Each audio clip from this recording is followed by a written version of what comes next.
right, next up, and while I find it, I'm just going to mention that when we had our tragedy in Bellingham, it impacted the creek similarly, and we're like 10 years ahead of you on creek restoration and have a pretty substantial study of our creek of what's happened, and I'd be glad to share that with anybody. It was kind of a different, you know, we had unleaded gas, you had oil, we had a fire, and you didn't, so some differences, but there's a lot of similarities too. And I think for the most part, people would think that our creek now is better than it was beforehand because a lot of the channelization and stuff was fixed, and we now have meanders and woody debris and stuff that we didn't before.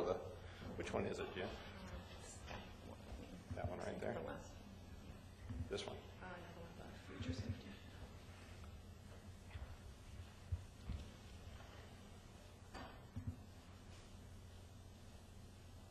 All right, now we're going to hear from Jen Colby, who was also a member of the oil spill work group, and she was on the future prevention team that was really looking at prevention. Hello, and I'll try and be as quick as I can. That's not always my forte, so I'll try and make this as short in the consideration of time. I just wanted to say I was a member of the future prevention team. I want to acknowledge all of the people who participated in that, as well as all the folks who worked really hard from the city side, from industry side, and from first responders, all sorts of people who were a part of this. And I also want to thank Salt Lake City for putting this process together and inviting the public in, and especially to Robin Carbaugh, who also twisted my arm into being here today on short notice. So, and I do want to say, in my day job, I'm the sustainability coordinator for the University of Utah, and the University of Utah had direct impacts from this. And I want to make it clear, I'm speaking on behalf of the future team and really as a resident and as a citizen today. There are plenty of issues to do with the university. We have separate teams and people with authority working on that. I'm not here to address that. I'm here to address this sort of concept of future prevention, and I want to make that clear. I also want to say I'm speaking to some degree about the formal recommendations of the group, but I also want to put this in a larger perspective and also some of the broader conversations we had that are reflected somewhat in the report, but really I think are the core to where we need to go with this. So we're going to be looking out decades into the future about what future prevention really means. So on that note, again, I also want to acknowledge, there were so many people directly affected by this. I don't live right on the creek. I luckily was one of those people that didn't end up with personal health impacts, but I want to say as a resident and as a citizen, I feel really strongly that this affected all of us. It affected our community, and that we all have a stake in this, whether or not we were directly on. And we have different levels of stress and impacts and ongoing concerns from this. But I do want to acknowledge that I wasn't one of those, and I extend my ongoing concerns and condolences to those who are still suffering from that. So, as it's been discussed already, we had a working group process. City pulled quite a few people together to address this, and each team ended up with a set of recommendations. That report is available publicly. I really don't want to spend a lot of time going into that. You can read that. I will just say we ended up breaking the future prevention team's recommendations into 4 main categories, and those were, and as Jeff the engineer said, we put things in boxes, and boxes are important. And sometimes we have to then also question those boxes, which will be my next step.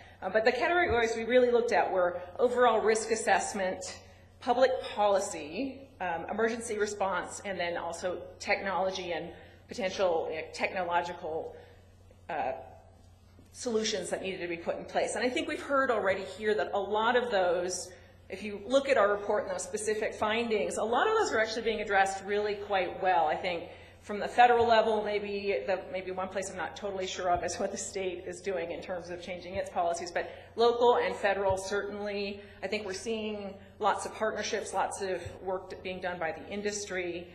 So I think a lot of that I think is a hopeful sign that a lot of the things we put in here are already underway and are ongoing, and they're in most cases really good hands.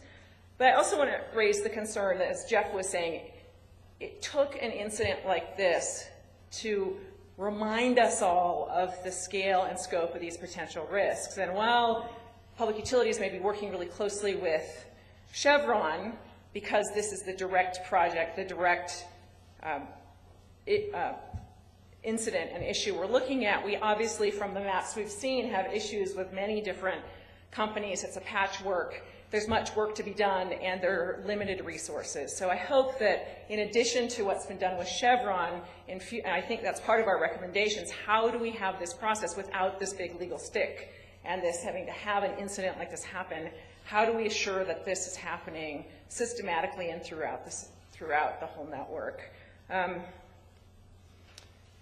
I also want to speak a little bit to process. The idea of the three-legged stool has come up.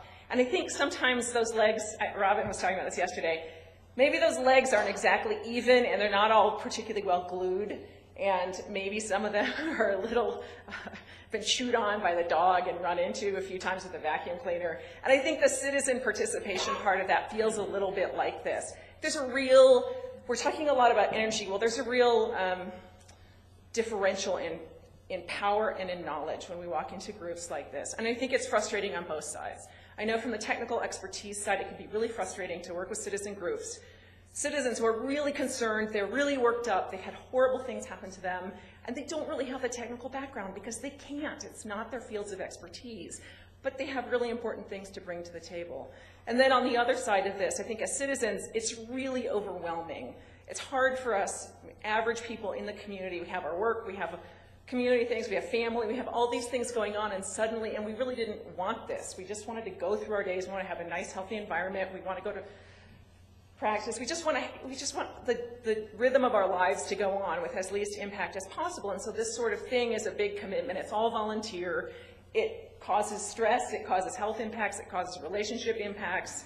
And I think it's hard to recognize that for those of us who are paid, when I'll put on my official hat, for those who are paid to do this, yes, it also changes resources, it's stressful, it does all things, but it's part of our jobs. I think as citizens, it's really hard sometimes, and I think it's imperative that as we go forward, that is recognized, and that those of you who are putting processes together, figure out better ways, both to bring people up to speed to make these effective, and to help people along, because interest will fade, time will get short, and we all do have to move on at some point. I'm going to talk a little bit. We've had a lot of engineering side of this. We have a lot of engineers in the room. We have a lot of technical people. I came up through the scientific side of the house. I guess that's my academic background. But I spend a lot of time trying to figure out people. And I think we have to recognize this is a technological issue, and this is also a very profoundly social issue. And we really risk setting ourselves up for failure. And it's been mentioned a couple of times, for example, complacency with false alarms, those sorts of things. We think of ourselves as very rational people who decide things on data. This is sort of the vision we put out for ourselves, that we're in control and all of this sort of thing.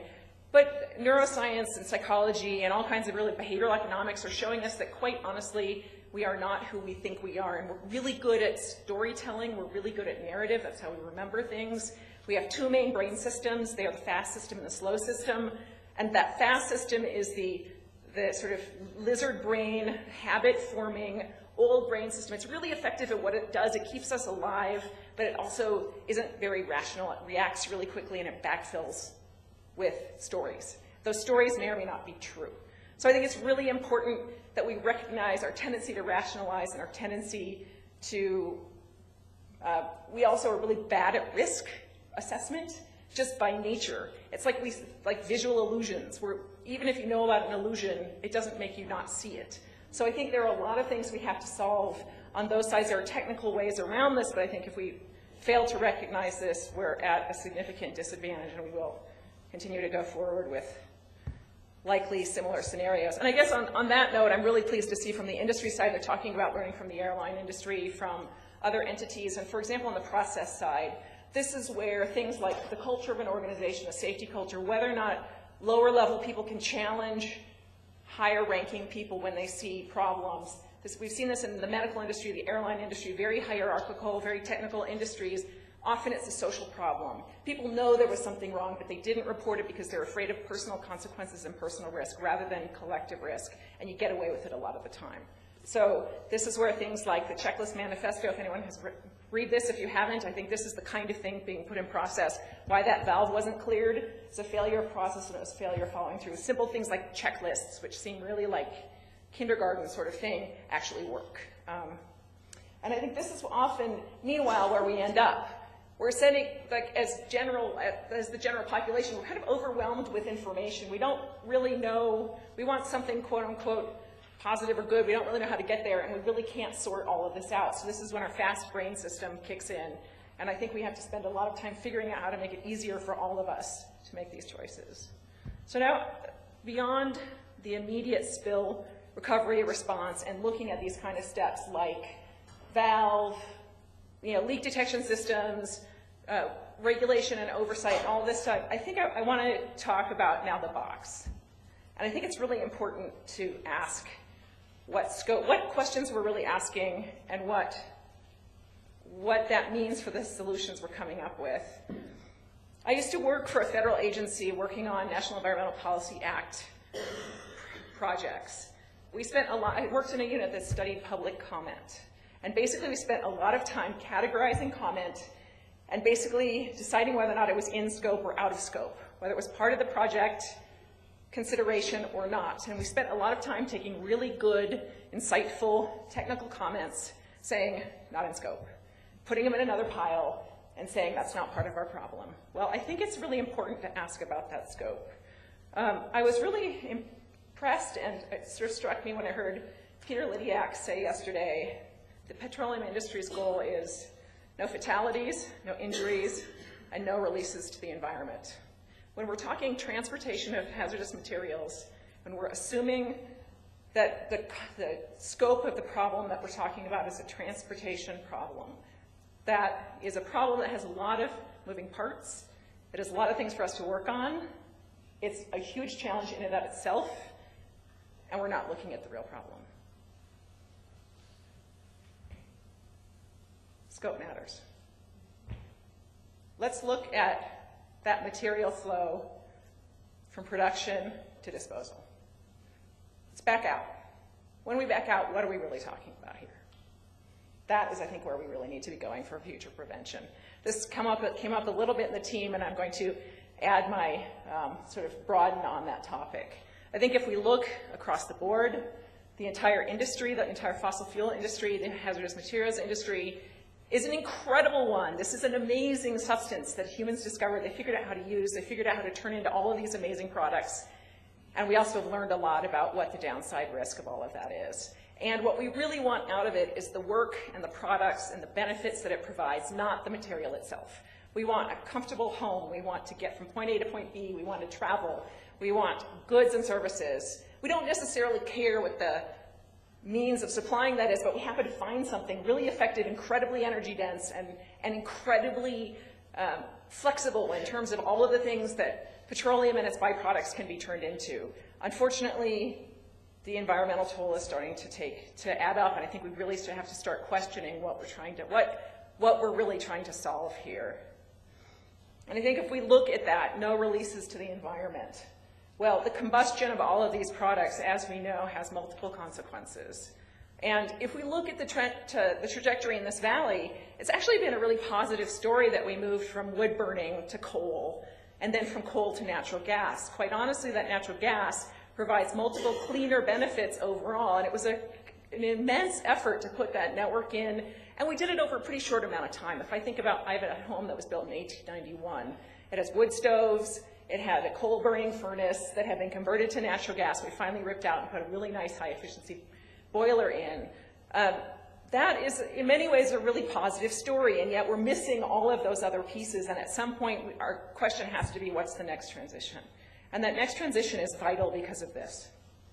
And if we're not talking about releases to the environment on a broader scope, we're not even in the right room. We need to get really serious here.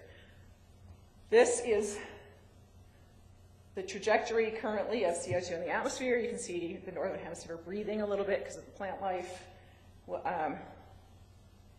This is a reconstruction by David Chapman, is a geophysicist at the University of Utah. We have had this wonderful time period. You can actually take the reconstructions back hundreds of thousands of years at this point based on proxy data. But human civilization arose in this really happy climate band. There's been natural fluctuations in that climate band, and we're kicking ourselves out of the garden. Why is the Earth warming? Yes, there's natural fluctuation. Yes, there are natural fluctuations. And there's really well-characterized, well-understood geochemical processes going on. The physics of this is not in question. This is the summary here. Total net anthropogenic. Scientists tell us we're putting about twice the carbon dioxide equivalent in the atmosphere as the natural processes can handle at this point. Our goal must be to pull that back down under a safe cap. This is what's called a super wicked problem. I won't bore you here, but here's some more. But I think it's really important. These are complex human natural systems. This provides an enormous amount of benefit, all of these tools and materials, but they also are coming at great risk. Quick little view of the carbon cycle. A lot of what's going on that's problematic right now is actually in the ocean system, which has picked up most of the carbon. 93% of the carbon has ended up in the ocean right now, which is acidifying and causing a whole bunch of other issues. The alarm bells are ringing in a lot of other places besides here with oil spill leaks on a creek. We've got multiple points of, we have data points coming in from all around us. The problem is we go back to our brain diagrams. We see immediate crisis, we see novelty as things that we pay attention to. This is a slow process being picked up by multiple signals that aren't very clearly in your day-to-day view or your public view. And I think this is a big part of the problem. Then if we look at this, if we look at world energy consumption, which has been brought up, the expanse of these pipelines growing, world per capita consumption, this has been, in many ways, again, this is sort of a heroic story. Look at what the room we're sitting in and the kind of way of life we appreciate. But that curve follows that carbon dioxide curve, and we've perhaps passed some limit. Meanwhile, our average wages in the United States have stagnated, and our per capita energy consumption you can see the US is actually doing reasonably well at this point, at least in stabilizing, but other countries are coming up behind us, and then the growth in population laid on top of that adds another layer. So we also have the other side of supply. We're back to this issue of what are we trying to preserve here and what safety are we talking about? Are we talking about the safety of pipelines and immediate impacts within that zone? That's a really important issue. But let's also talk about climate safety, and let's talk about the safety of our ongoing amazing way of life in many ways. We basically see that core crude, that what's known as traditional crude supplies are unresponsive to price at this point. That is a signal that economists will tell you is important. This is a slide that was from March 2012. These are a series of different constructions. There's lots of different people trying to make estimates of this. There's many brilliant people in the petroleum industry right now, lots of industry-wide data. The pink trajectory is if per capita consumption around the globe continues to go, how much fossil fuel we're going to need. The yellow is 95% probability of the trend lines based on current oil field production. And if you look at this, why are we even talking about dilbit? Because that's the green line. So, first thing we have to acknowledge is we have a broader problem than immediate safety on the pipelines. President Bush said it very clearly, America's addicted to oil. Every single president since the United States hit peak oil in 1973 has said the same thing. We have now lost about 40 years, give or take. So I think this is really, if we're going to take future prevention seriously, we have incredible talent, we have incredible minds, we have incredible resources still, but those resources, the energy return on that investment is decreasing fast, and anyone in the industry knows what that means. We came up through this amazing period of construction. We put a lot of resources into public works, into all of these systems, thanks to this abundance of sort of extra energy we got off of the system. That margin is decreasing. We have to be, and we're also getting all these signals that we've got other problems besides the scope that we originally walked into the door thinking we were addressing. So there are some really exciting ideas out there. I don't consider myself naive. I don't consider myself an optimist after I look at these data over and over, and yet I see amazing people doing amazing things every day, and I see brilliant students coming to our university wanting to solve problems. And I hear people in this room today and yesterday talking about really solution-oriented approaches. This is something from the Rocky Mountain Institute. You all probably are aware of that. I would highly recommend that we look at the options that are out there and take seriously that we need to start transitioning fast. Amory Lovins has a plan to 2050 that gets us this mix of fuels. Other people have talked about ways of approaching this overall problem. I think, again, we can do this if we take it seriously. We want the goods and services and output. We don't necessarily need the materials, but what if we envision a future where we don't need those pipelines, and how do those companies adjust so they still are good companies in the future? Business is a big part of the solution. 25 years ago when I graduated from college, the digital revolution was just on the horizon. I was working on an old fax machine. We had to do markup language for every document.